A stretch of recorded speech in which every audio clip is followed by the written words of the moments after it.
কিন্তু তাদের সঙ্গে তো আর এরকম ভাবে কিছু করা যায় না, আপনার সঙ্গে যা কিছু হয়। তাদের সাথে কি কন্টাক্টে যাও? আপনার কি তাই মনে হয় যে আমি কন্টাক্টে কাজ করি?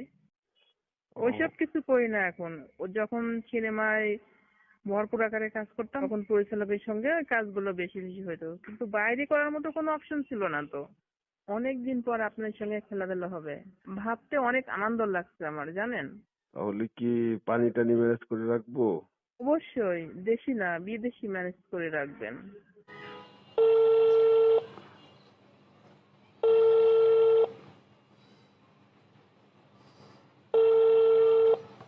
হ্যালো। হ্যাঁ, প্রীতি কেমন আছো? ভালো আছি, আপনি কেমন আছেন ফেরদৌস ভাই? হ্যাঁ, ভালো আছি। কি অবস্থা তোমার, আছো কোথায়? আছি এক জায়গায়, কিন্তু আপনার ইদানিং কোনো খবর নেই, হঠাৎ উম, করে ফোন দিলেন। তোমার কথা খুব মনে পড়তেছে। খবর থাকবে কিভাবে, এখন তো কাজ বেশি, দায়িত্ব বেড়েছে। যতই কাজ থাক তবু আমার কথা ভুলে থাকতে পারেন আপনি? বলে থাকতে পারি না বিদায় তো তোমাকে ফোন দিয়েছি। এক সময় আপনার আমার মাঝে সম্পর্কটা এতটাই ক্লোজ ছিল, কাছের মানুষ ছিলাম, কিন্তু এখন আপনি সবকিছুই ভুলে গিয়েছেন। না না, যদি বলে যেতাম প্রীতি তাহলে তো আর তোমাকে ফোন দিতাম না। কি জানি ফেরদৌস ভাই হঠাৎ করে কি মনে করে ফোনটা দিলেন, অনেকদিন কথা হয় না, দেখা হয় না।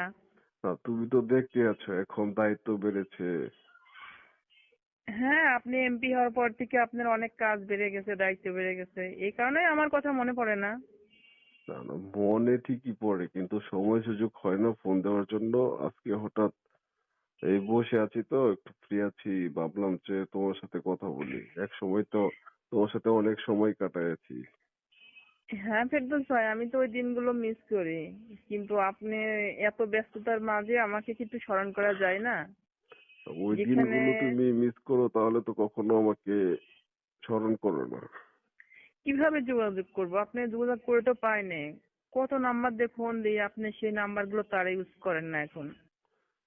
আগের নাম্বার গুলো এখন নেই কিন্তু বুঝোই তো এখন। আগে ছিলাম এক জায়গায়, এখন অন্য জায়গায় আসছি, দায়িত্ব বেড়েছে, তাই আর কি। হ্যাঁ ফেরদৌস ভাই, কাছের মানুষকে এত করে ভুলে থাকা যায় বলেন? এইভাবে একটু কাছে রাখতে হবে, তবে না মন ভালো থাকবে। কাছে রাখার জন্যই তো ফোন দিয়েছি তোমাকে। আছো কোথায়, ঢাকার ভিতরে নাকি ঢাকার বাহিরে আছো? না ফেরদৌস ভাই, আমি ঢাকাতেই আছি। ঢাকাতে আছো, তাহলে তো একদিন এসে দেখা করতে পারো। আসলে আপনি কোথায় এখন থাকেন আমি তো সেটাই জানি না, কিভাবে আপনার সঙ্গে যাই দেখা করব বলেন? কেন, আমার বাসা তো তুমি চিনো, তাই না? বাসা চিনি, মনে মনে একটু অনুরাগ হয়েছিল যে আপনারা ফোন দিয়ে পাচ্ছি না, সেখানে বাসায় আমি কি করে যাব যদি দেখা না করেন, এই কারণে আর কি। বাসায় গেলে তো আর কোনো প্রবলেম নেই তো, তোমাকে তো আমার ওয়াইফ চিনে না, যে তোমার সাথে অনেক কাজ করেছি, সিনেমায় কাজ করেছি। শুধু সিনেমায় কাজ না ফেরদৌস ভাই, আপনার সঙ্গে যা কিছু হয়েছে আমার। কাটাইছি যখন আমি ইন্ডিয়াতে কাজ করেছি, তখনই তো বেশি সময় কাটানো হয়েছে। হ্যাঁ, কারণ ভালো লাগে না এখন, জানেন ফেরদৌস ভাই, সে দিনগুলো বারবার মনে পড়ে, এখন কিছুতেই কি মন হাতে বসে না। কি সিনেমার কাজ আছে নাকি, না ফ্রি বসে আছো? না, এখন কাজ কাম তো অনেক কমে গিয়েছে। আর আপনি তো অনেক ভালোই আছেন এমপির দায়িত্ব নিয়ে, মাশাআল্লাহ অনেক ভালোই আছেন না? হুম। তো নির্বাচনী প্রচারণায় তো তোমাকে কখনো দেখলাম না, হয়তো আমার প্রতি রাগ ছিল তোমার, এজন্য আসোনি। অবশ্যই, শুধু রাগ না, অনেক রাগ ছিল আপনার প্রতি, এখন আমার রাগ আছে। হুম। তাহলে এক কাজ করা যায় না, রাগটা তো কমাতে হবে। কিভাবে? রাগ কমাতে হলে তো তোমার সাথে দেখা করতে হবে, দেখা করে একটু হুম। ভালোবাসা দিতে হবে, তাহলে তো রাগ কমে যাবে। হ্যাঁ হ্যাঁ, বুঝি তো। অপশন তো একটাই, আর আমার রাগ কমে যাবে না, এত সহজে আমার এই রাগ কমতো না। যাই হোক, এখন কাজের অবস্থা কি আপনার? কাজের আপডেট, এখন তো দলীয় কাজকর্ম নিয়েই ব্যস্ত আছি।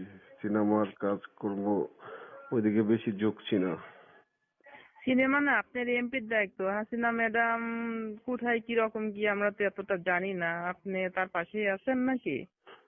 ওই জগৎ আলাদা, আর এই যে রাজনৈতিক জগৎটা ওটা আলাদা, বুঝতে পেরেছো? তাই? হ্যাঁ হ্যাঁ, এটা ও।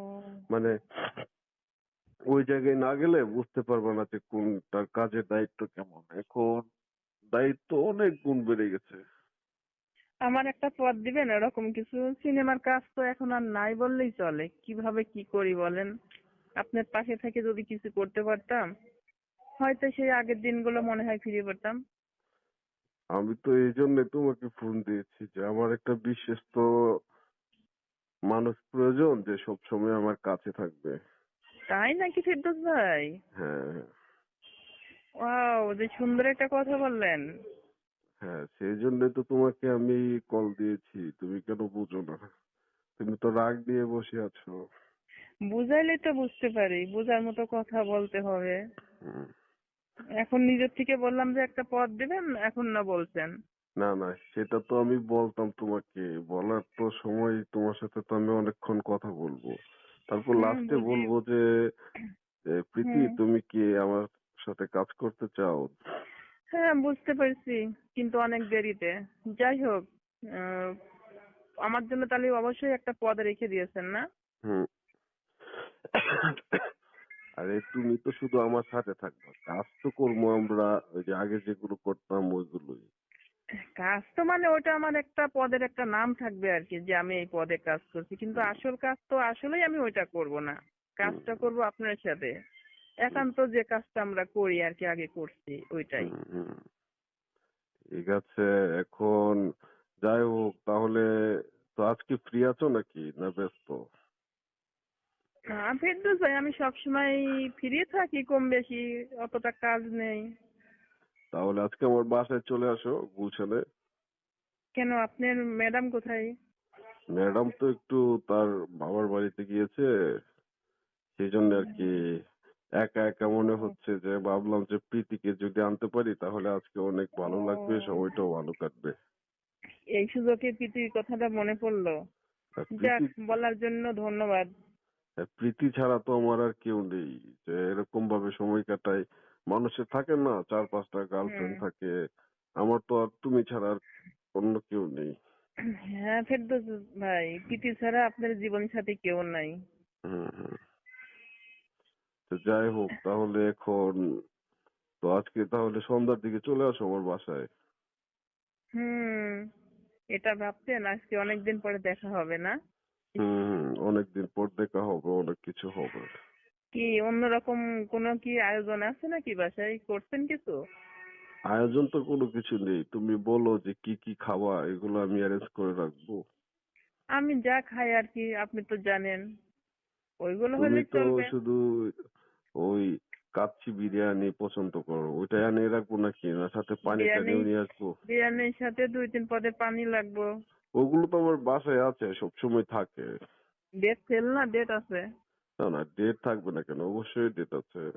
ও আচ্ছা, ঠিক হুম, আছে, হুম, তাহলে তো আর কোনো প্রশ্নই হয় না এখানে। হুম, হুম।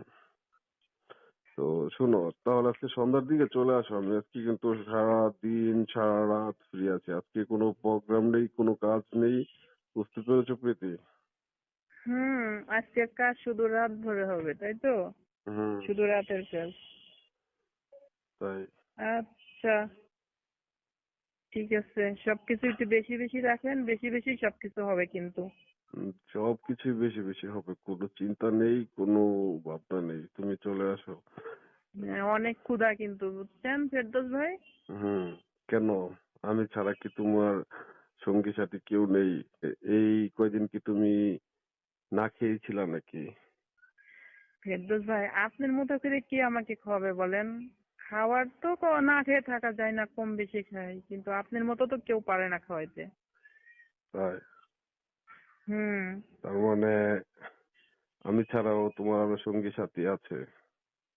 আছে কম বেশি, কিন্তু তাদের সঙ্গে তো আর এরকম ভাবে কিছু করা যায় না আপনার সঙ্গে যা কিছু হয়। তাদের সাথে কি কন্টাক্টে যাও? না, কি বলেন এগুলো? আপনার কি তাই মনে হয় যে আমি কন্টাক্টে কাজ করি? ও, ওইসব কিছু করি না এখন। ও যখন সিনেমায়, তখন পরিচালকের সঙ্গে কাজগুলো বেশি বেশি হতো, কিন্তু বাইরে করার মতো কোনো অপশন ছিল না তো। ও, যাই হোক সমস্যা নেই। এখন যদি এগুলো করেও থাকো, আমার সাথে যখন কাজ করবো এগুলো আর কি করতে পারবো না, তখন শুধু আমি তোমার তো অন্য কোনো কিছু আমার করাই লাগবে না। হুম, আর সিনেমা জগতে কাজ করতে হলে তো পরিচালক, প্রডিউসার ওদের সাথে সময় কাটাতে হয়, না হলে তো আর কাজ থাকে না। ওকে ফেরদৌস ভাই, তাহলে রেডি থাকেন। তাহলে তুমি হঠাৎ করে মিডিয়া জগৎ ছেড়ে দিলা কেন? আপনি যেখানে নেই সেখানে আমি কি করে থাকবো বলেন? হ্যাঁ হ্যাঁ, তোমাকে তো কাজকর্ম মিডিয়া জগতে আমি ম্যানেজ করে দিতাম। আর আমার নায়ক হিসাবে তো আপনাকেই আমার পছন্দ হতো ভালো। হুম। আপনার জায়গা অন্য কাউকে আমি কখনো নিতে পারবো না, কাজ করতে পারবো না।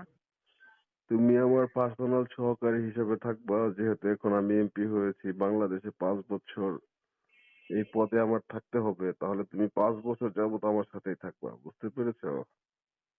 ওকে, আমি তো এরকম একটা কিছুই আপনার কাছে চাইছিলাম যে কি আমার ফেরদৌস ভাই আমার জন্য কিছু করতে পারি কিনা।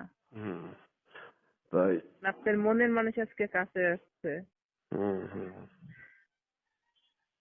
ঠিক আছে তাহলে, প্রীতি এখন